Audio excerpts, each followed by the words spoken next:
Hi, if you are joining on, I'm going to launch a poll really quickly. If you could just take that poll, we'll get started here in just a few minutes. Allow another few minutes for anybody else to log in.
All right, I'm going to leave the poll up for another minute or so in case anybody else jumps on. My name is Leslie Pedigo. I am here representing Phi Sigma Kappa fraternity headquarters. If you are with Phi Kappa Psi, welcome. Glad you are here. There are no Phi Psi staff on tonight. They had a little bit of a staff switch over. And so I think for future Phi chats, we will have staff from Phi Psi represented. But for this one, it's just myself and my coworker, Drew Kerwood, who also works at Phi Sig, who will be talking a little bit later in the evening. If you are just jumping on, please feel free to go ahead and take that poll that you see launched. And we're going to end it in just a few seconds and kick it over to Matt. We are so glad you are here. This is the last Phi chat scheduled so far of the summer. We've been running them since beginning of June. If you haven't been able to catch them but are interested in the past ones, your organization should have them hosted on your member portals. I know for Phi SIGs, they are on our My Phi SIG portal, and Phi Psi, I believe they are posted on a similar website. So you should be able to go and access them there. But with that, I'm going to go ahead and introduce our speaker, Matt Gregory. He is a member of Phi Sigma Kappa, but is more notably the Dean of Students at Texas Tech University. I'm sure he will give a little bit more intro for himself, but just know that we're glad you're here. And I'll go ahead and kick it over to him. Thanks, Leslie. Good evening, everybody. I'm glad you took some time out of probably was a busy time for you trying to get back into the swing of things and prepare for the fall semester to join me. So I want to talk a little bit about why this topic, personal restoration.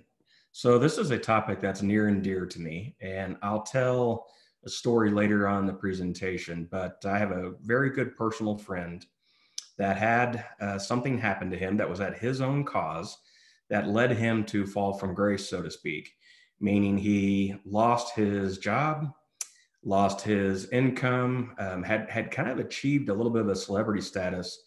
And because of choices, some behaviors, some warnings that he did not heed, he ultimately ended up being asked to step away from his role. And it was absolutely life altering. Well, in his particular profession, they allow for an opportunity to do a personal restoration process. And so I had never heard of anything like this before or anywhere else, but it started me thinking that I am a facilitator and I do restorative justice work. If you've not heard about that, I'll talk about it here in a little bit. But it started making me think that processes that I know for people to be able to repair harm that is caused exist in school system, criminal justice world, maybe in some type of indigenous tribal units, things like that. But really, there's nothing for a person who might have had some form of personal loss. And when I say personal loss, I'm talking about, like I said, like my friend who had a little bit of a falling from grace, whether they do something that requires a demotion or loses their job, something negative happens to them as a direct result of their actions. I was not aware of any type of program for a person to try to take ownership of that, him or herself, and try to begin to recover from whatever happened. So following what happened to my friend, I've created this kind of program on personal restoration. So that's where that's come from. So without a further ado, we'll dive into it a little bit. And what I'd like to do is leave a little bit of time at the end of the session that we can answer any questions that you have. So here's a few outcomes for the program that I anticipate hoping to be able to accomplish in our short time together. One is identification of harm and the impact of harm. One thing that I want a takeaway for this program for you is that you can use this for yourself. You can use this for a good friend. You can use this for a brother.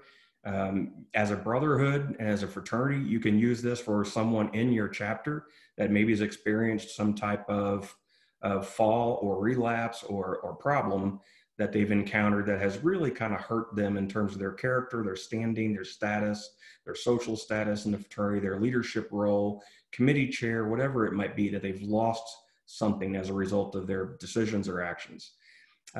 We will learn about some restorative practices. I already mentioned restorative justice, which is a pretty well-known movement that's been around since about the 1970s formally, but has been along a lot longer than that in indigenous and Native American tribal populations. And then lastly, we're going to talk about a plan that if you personally, or if a friend of yours or someone else or a family member experiences some form of setback like this, a path that you can take and kind of go on your own in a guided approach to be able to try to recover from whatever happened to you.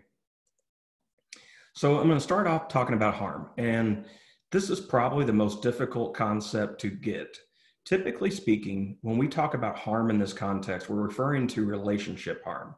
So if you think about, there could be personal harm, which could be social in nature. It could be professional harm, so something at work or maybe in student worker position or your job or a summer job or some form like that where you've taken a type of hit.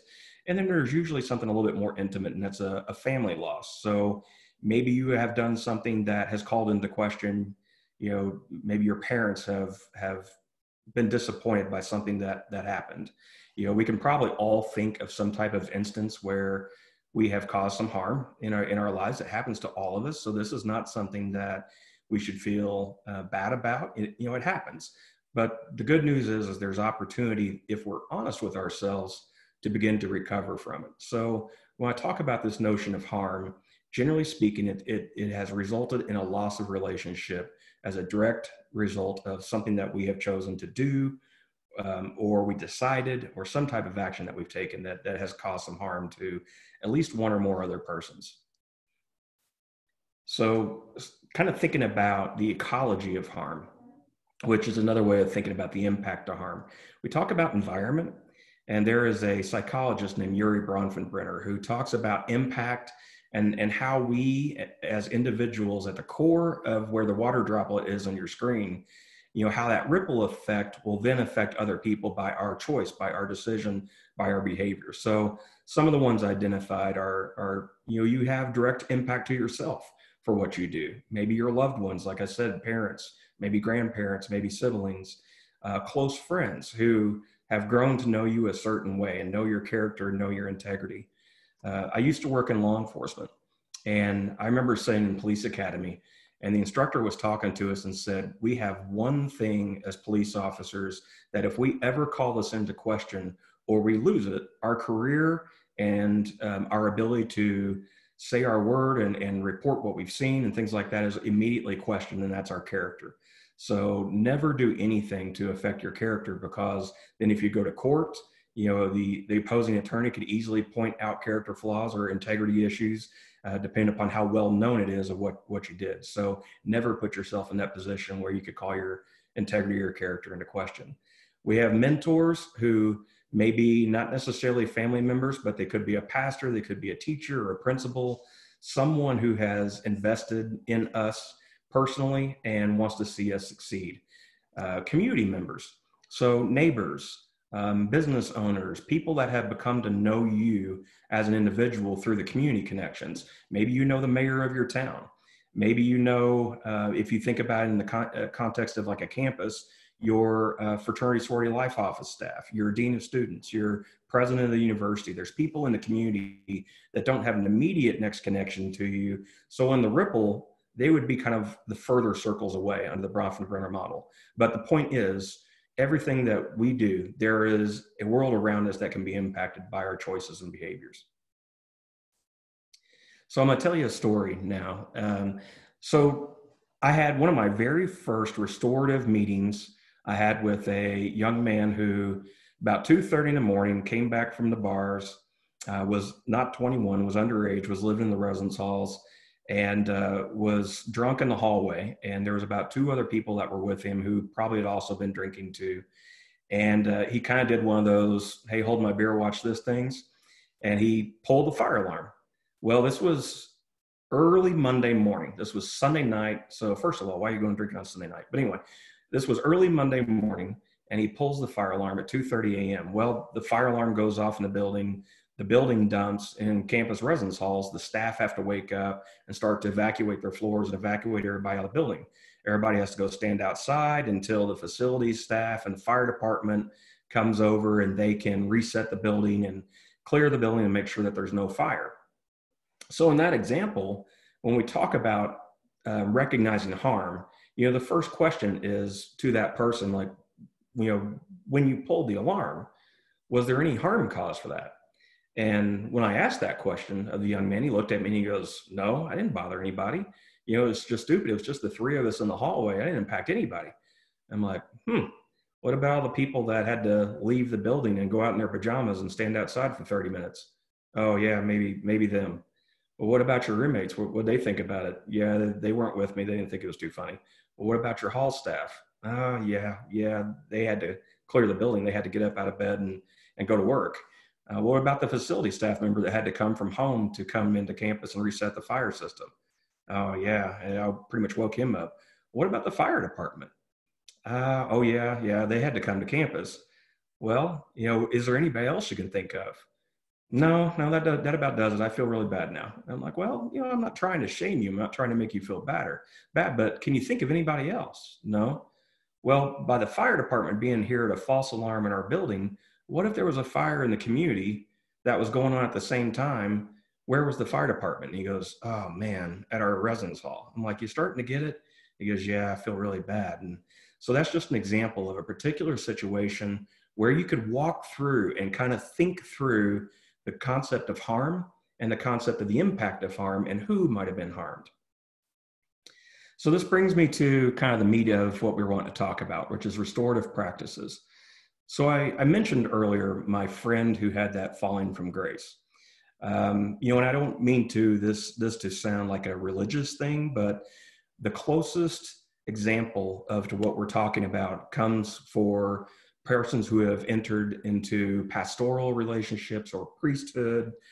So in faith-based communities where there's a church leader, and they have a process called pastoral restoration. So a pastor does something antithetical to the values, the mission, the beliefs, the expectations of that person in leadership role, the law, whatever rules might be in place that could lead to a pastor losing the faith of the community and having to step down. Well, in my friend's case, it's exactly what happened.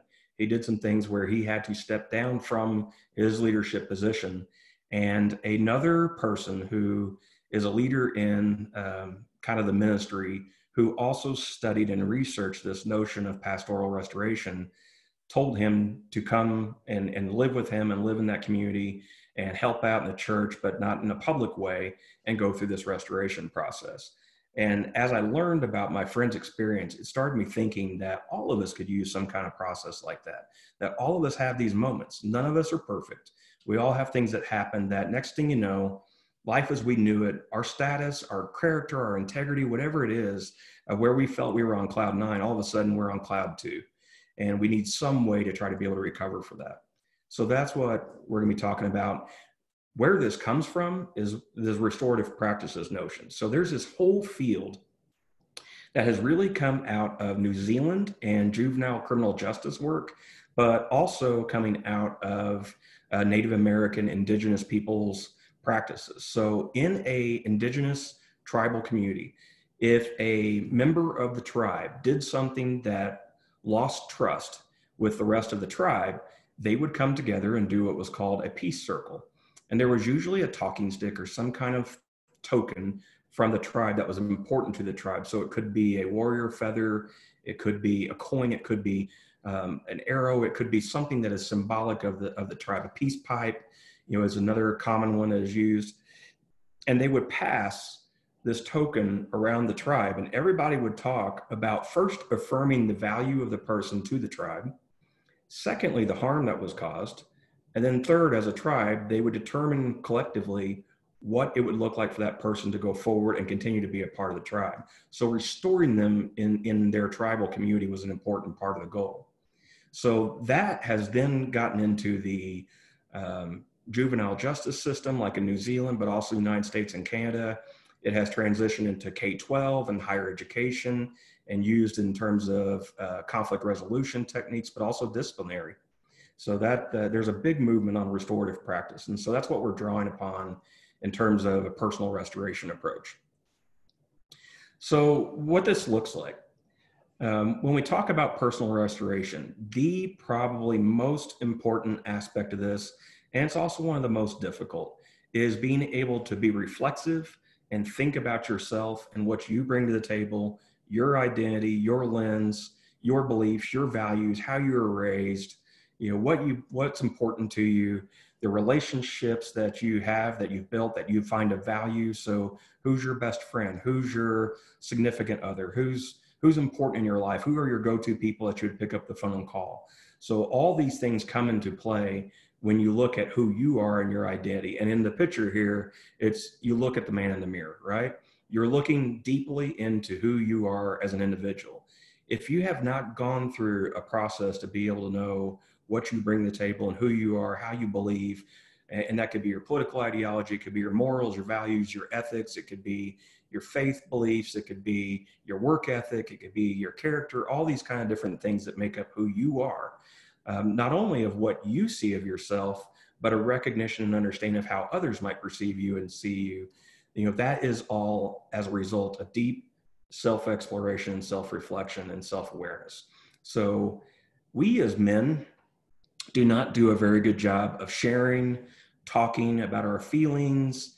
Whenever we've been in a situation where it says, tell me how you feel, we go, oh gosh, I don't want to talk about how I feel. Well, that's kind of normal for men, but it is an important part of our self-awareness, even if we don't want to talk about it, that we can understand what we are feeling.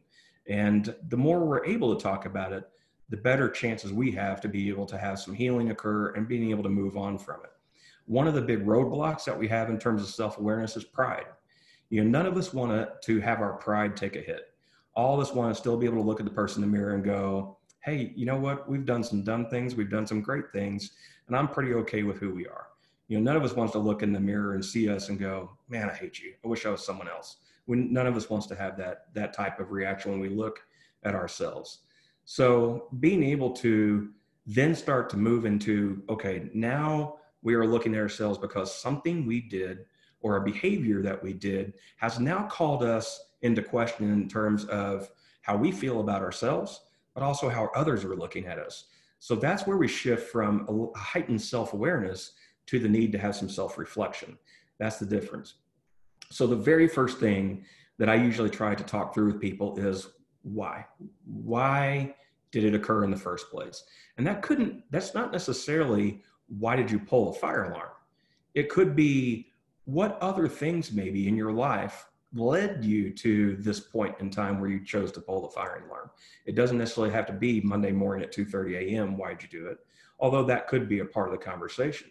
But, sometimes when I've had these conversations with guys, they went back and talked about high school and middle school and said I was a class clown. And I used to always do stuff that I knew was wrong to do, but it would make people laugh. So, I was in this situation and I was wanting to be accepted and I wanted people to like me and think I was a fun person to be around. So I pulled the fire alarm.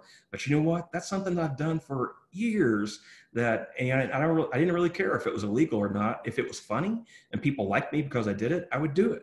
So, maybe I need to start thinking about that a little bit. And it's more than just pulling the fire alarm at 2:30 in the morning. On the other hand, sometimes you're like, I got drunk and I do stupid things when I drink. And I pulled the fire alarm and now I regret it because now I'm looking at possibly a felony, but, maybe I got a drinking problem. So that could be a why. We just don't know. But it's important for us ourselves to be able to look and honestly answer to ourselves the why. So, truth. The other thing that's hard for us is we as humans tend to try to make excuses for ourselves. We immediately go in the direction of saying, well, I kind of slipped and I accidentally hit the fire alarm. It wasn't really me pulling it. Well, that's funny because the security camera here in the hallway actually shows you lifting up with your fingers, grabbing the top of the fire alarm and pulling it down. It doesn't look like you slipped and fell at all. Now, all of a sudden, we are adding to the questions of our character and integrity by making up a story about it. So, my grandma always told me the path of least resistance, the easiest way out, the best way to get yourself out of a hole, tell the truth. And, I tell that to my kids today. I'm like, just tell me the truth. The outcome, the punishment that you're worried about is going to be a lot less than if you try to lie your way out of it. And 9 times out of 10, they listen and they tell the truth and the punishment's not that bad. But there's always that one time, right? We've probably all experienced that too. So the third part of this in terms of our personal, where we are as far as restoration process is taking responsibility. This is probably the biggie. No personal restoration process is going to help or work. No restorative practice, no restorative justice opportunity is going to work or help unless the individual who may have caused the harm is willing to take responsibility. So I had this student who came in to see me and it was for an academic integrity violation. They got caught cheating on a test. I asked them over and over, did you do it? Over and over, they said, no, I didn't. It wasn't me. No, I didn't. But I had 2 witnesses who were in the class, who walked around, who actually physically saw it. They both could tell me what they saw and describe it in detail to the point where I knew he was lying. So he was already at a level where I knew because he was unwilling to tell the truth, he was not willing to take responsibility. So restorative practices wouldn't work for him. Ironically, he ended up taking responsibility and we did do a restorative practice and it was one of the most powerful ones that I facilitated. Another part of the responsibility is an internal desire to say, you know what, I don't want to ever do this again. I want to make a change. I know this is not good for me. I know it's not helping others. I know it's causing some strife in my relationships with my loved ones, with my family. I want to make a change. I want to do something different. And then ultimately, the willingness to do something about it and take some action. So here's the path. I've been alluding to, I was going to share with you a stepped path to try to begin to repair harm. Now, remember, while this could be you individually trying to follow this path to make good for something that might have happened that you don't feel good about or you feel guilty or remorseful about, likely what's going to happen here is step 2, is that the first step is that you recognize some harm. So we've already been through that process of recognizing harm for something that happened. Step 2 is that personal support team. So whenever something has happened, whether it's you, whether it's your best friend, whether it's your a family member, a sibling, whether it's a fraternity brother, someone in the chapter that did something, maybe you're on the standards board for your chapter. This could be a very powerful way to unpack things that may go against our chapter bylaws, expectations of each other, our standards, is have this personal support team. It doesn't have to be a big team, but it has to be people that know you, your character, maybe know or something about, or even know who might have been harmed. So maybe it could be a parent of someone who's harmed. Maybe it could have been a friend, a best friend of someone who was harmed. Maybe it could be one of the firemen. Maybe it could be the the captain of the firemen, and that captain didn't respond, but the fireman did respond. So it could be anybody like that who's on your personal support team. The catch is they are all committed to you, not in a shameful way. Shame is no good here. It does not work. But they all want to see you succeed. They all want to see you elevate and overcome. So as a team, you and the team members, or the harm party, if it's like someone else, it's not you, that person and then the team are going to constantly reflect throughout the process, constantly have sharing moments and dialogue as a small group, as a small team that's in your corner. So if you think about a boxing match, a boxer has this whole team of people that's standing right there outside the corner to be there for them, to help them on breaks, to give them water, to rinse out their teeth, to wipe their face, wipe the sweat off, plus coaching them. They have that whole team behind them. Think of it like that. These people want to see you overcome this and be successful. Owning responsibility. We've already talked about that the key thing that has to happen here at a personal level is that we acknowledge we messed up and I want to take responsibility for it. So in my work world, I really had a hard time when I was younger in my career taking responsibility for something I messed up. Now that I'm older in my career, and I'm been working in my field since 1996, so over 20 years, 24, 25 years now, the thing that I am better at doing is when I mess something up and someone points it out to me, or I point it out myself, the first thing out of my mouth is not trying to pass it off or trying to blame someone else or trying to make an excuse for me. I just come out and go, man, I messed that up. That has helped me professionally in terms of my relationships with my boss, with my colleagues, is just being able to own it. That has helped me immensely compared to what I used to do when I was younger in my career. And I would try to make up some kind of excuse. Repair the harm. That's ultimately the goal of a personal restoration process. Is we've identified the harm in step one, we've processed it out and talked about our personal support team. We have internally said, I did this, I own my own responsibility for the harm that I caused. Now it's the repair the harm. So what that is, it's the brainstorming step. We think about everything that we could possibly do to help improve the negative impact that we have caused on the people that we have harmed.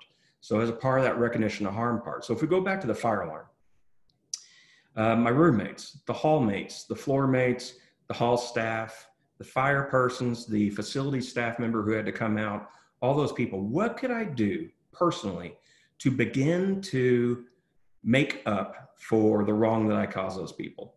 So let me just take my roommates. I know one of my roommates got a D on the exam on Monday because he ended up having to get up at 2:30 in the morning because I pulled the fire alarm. I know he got a D, and he probably could have gotten a B on that, but he was so sleep deprived and upset because of what happened, he didn't do well. I could write an email or a letter or go visit his professor in person and say, don't hold him accountable for that. That was on me. He didn't get sleep that night. He didn't get to study. His study got disrupted. He got mad at me, so his emotions weren't in check. I pulled a fire alarm in the middle of the night on the night before he was supposed to take a test. Please let him remake that up, or don't take it out on him. I just want you to know it's important for me to know this wasn't because of his lack of preparation for the exam. So, and you can do that and walk through all these other people too, and the harm, and then how to begin to repair that harm. I mentioned, maybe it's because I've had this pattern ever since middle school of doing something stupid to make other people laugh and to make other people like me. You know what? Maybe I need to go see a counselor about that and talk to a counselor about why do I feel like I need to do that. If you're a Friends fan, which I might be dating myself here, think of the episode with Fun Joey. He thought everybody liked him because he was so fun and because he would drink a lot and get drunk and act stupid. And he thought everybody liked him more when he did that. Come to find out towards the end of the episode, that was actually the opposite of what they all thought about him. And then lastly, tracking progress. So every time we do something good to begin to repair that harm back and to begin to improve upon the people that we harmed, maybe it's those relationships, reestablishing, maybe it's the opportunity to meet with our roommates and sit down and say, I want you all to know I really messed up. I really hurt you. I know I hurt you. I want to hear from you how I impacted you. That is repairing that relationship by wanting to hear from them and listen from them and making an importance of their voice as opposed to my own voice. All those things will help you progress towards that restoration process. And we should celebrate small gains. So sometimes our impact could involve so many people, and it might not be one person that we've hurt, like a significant other or a family member or a close friend. It could be a whole bunch of people. In the fire alarm example, that's a lot of people potentially. Our roommates, floor mates, hall staff, the facility person, the fire persons. We could be talking about 20, 25 people who were involved with all that when it's all said and done. Maybe the campus police had to respond too, or the city police if you live off campus.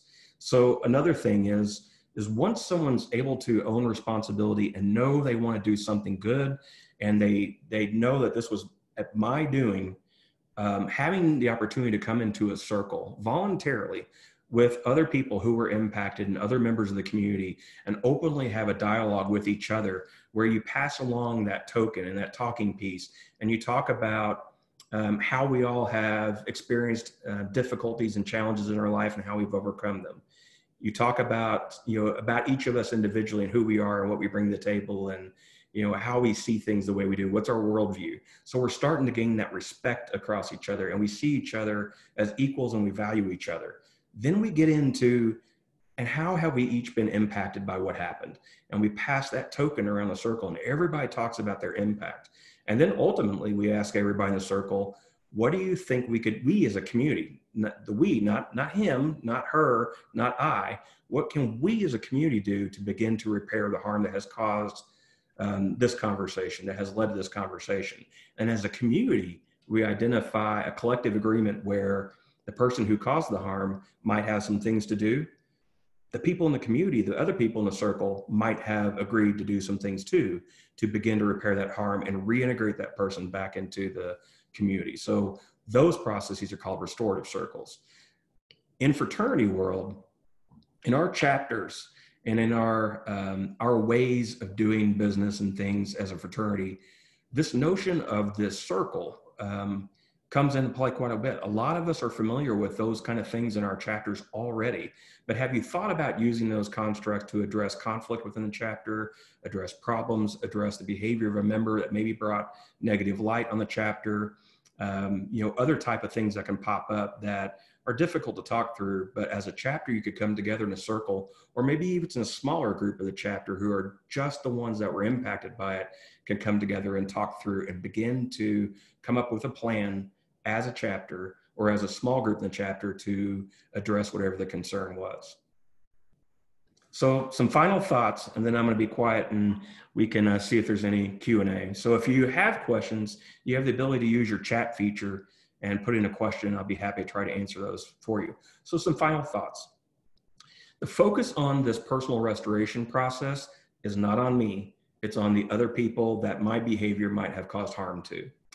Be true to yourself. If you're not being true to yourself and what happened and taking and owning responsibility, it's not going to work. It's going to be something that you bottle up and you might not deal with for another 5-10 years. And it might lead to some other concerns that you don't foresee coming just because you're carrying this burden with you. Share your feelings and thoughts. As I said earlier, we suck, especially as men, about sharing our thoughts, sharing our feelings, sharing our concerns. The more comfortable we can be about being vulnerable.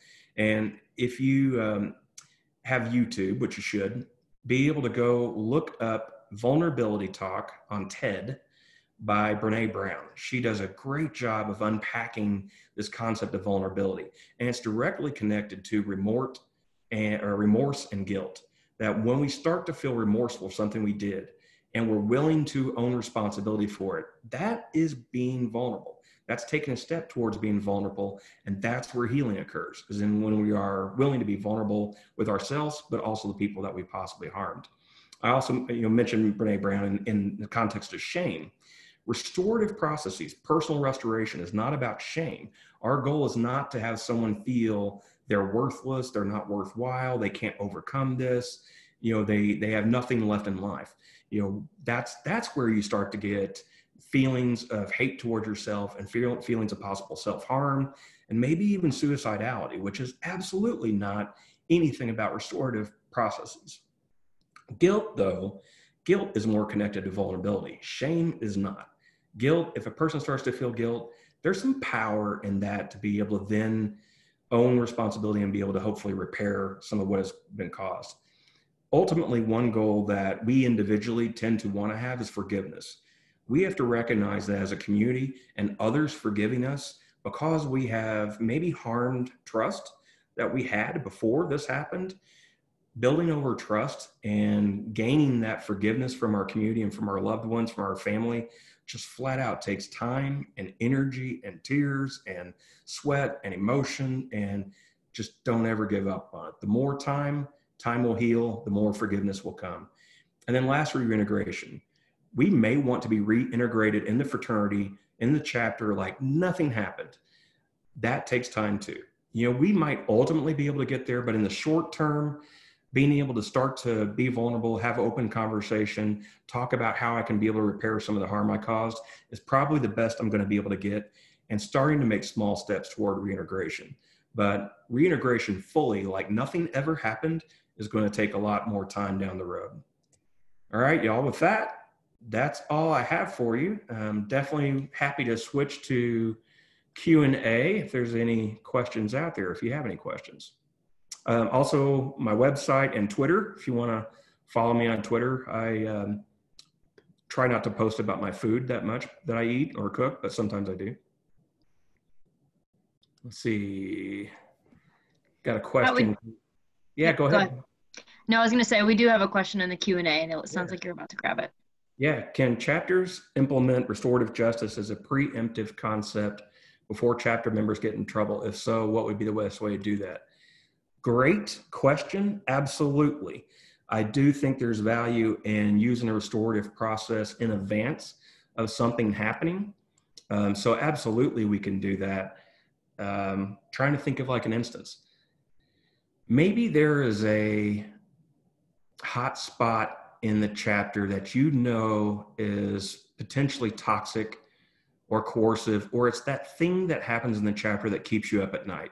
You could completely pull the members of the chapter together, the new member class, representatives from each level of the fraternity, the leadership, senior class, junior class, sophomore class. You could do this a variety of different ways. You could do it as a full circle. Now, some chapters where you're starting to get upwards of 100 members or 80 members, that's going to be a little bit more difficult to pull off because it's going to take forever to go around a circle and pass the gavel or pass a talking piece. And give each time and sufficient time for everybody to talk about the problem. So you might need to go to identify people in the chapter at every level. So from the new member class, from the sophomore class, junior, senior, executive board, who have the capacity within the chapter, the social capital to promote change within the chapter and bring those people together and have a proactive dialogue following the restorative pathway about maybe problems or history or chapter culture, things that you're worried about, things that keep you all up at night, and start to go through developing a plan after detailed identification of what the problem is, develop a plan to then maybe start to make some positive progress toward it. You could absolutely use this for that. Great question. Leslie, do we have more? I'm not seeing any. Okay. All right. If we don't have any more questions, I sincerely appreciate you taking the time to be with me tonight and learn a little bit about personal restoration processes and restorative justice. I think there's a lot of utility, and if there's anybody uniquely situated to do it well, it's fraternity systems. So thank you. And I know, Drew, you have some announcements to close us out. Yeah, so again, thank you, Matt, for joining us tonight. And all of you for joining us. I hope that you find this helpful and gets your wheels turning about some of the ways you can implement this, either at the chapter level or just in your personal level. Like Leslie said, this is our final Phi Chat that's scheduled. We are currently in conversation with Phi Kappa Psi staff to continue the Phi Chat program into the fall. So there'll probably be a little bit of a breather, and then we will come back with some more Phi Chats for the fall term.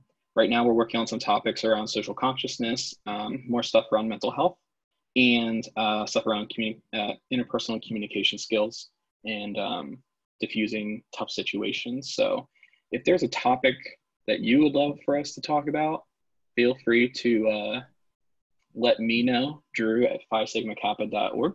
And we're happy to take those suggestions as well, because we want to make sure that we're also producing content that you all are interested in. So keep an eye out for more announcements about future Phi chats. They will be coming. And if you have an idea or would like to do one, let me know. Drew at phi-sigma-kappa.org. All right. Anything else, Leslie or Matt? Nope. Nope. Thank you all. All right. Thank you. Thank you all. Good night.